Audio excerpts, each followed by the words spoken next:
శ్రీ గురు గణేశ శారదాభ్యో నమ. వాగ్బలం ప్రేక్షకులు నమస్కారం.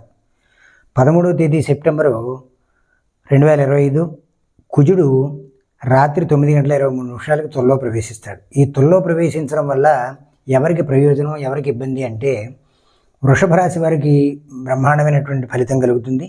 వారికి అనుకూలమైనటువంటి పరిస్థితులు ఏర్పడతాయి.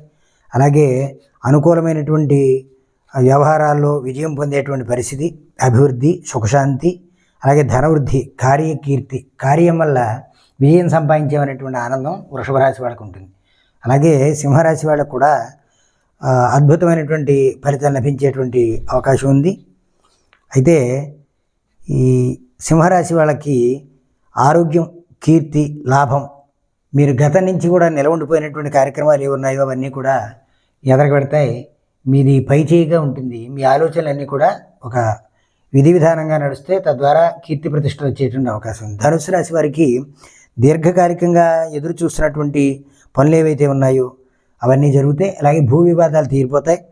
మీదైనటువంటి భూమి మీకు వచ్చేటువంటి అవకాశం ఉంది. సంసారంలో ఇప్పటిదాకా లేనటువంటి ఉన్నటువంటి ఇబ్బందులు ఏవైతే ఉన్నాయో అవన్నీ కూడా తొలగిపోతాయి.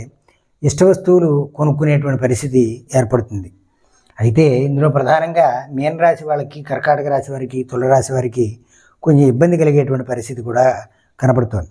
అయితే ఈ మీనరాశి వాళ్ళు కొంచెం జాగ్రత్త వహించవలసినటువంటి పరిస్థితి ఉంది. అష్టమ స్థితి కాబట్టి ఈ 13వ తేదీ నుంచి కొన్ని వివాదాలు, అన్నదమ్ముల మధ్యన విభేదాలు వచ్చేటువంటి పరిస్థితి.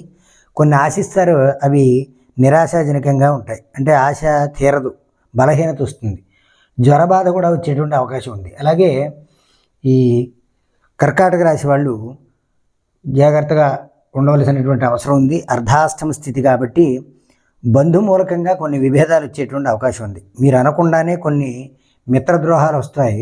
మీరేదో చెప్పినట్టుగా అపవాదులు పడేటువంటి పరిస్థితి ఉంది. కడుపుకి సంబంధించినటువంటి జాగ్రత్తలు తీసుకోవాల్సినటువంటి అవసరం ఉంది. అలాగే ఈ తులారాశి వాళ్ళు కొంచెం మొదలుపెట్టినటువంటి కార్యక్రమాలు తొందరగా పూర్తవు, అవి ఇబ్బంది పెట్టేటువంటి అవకాశం ఉంటుంది.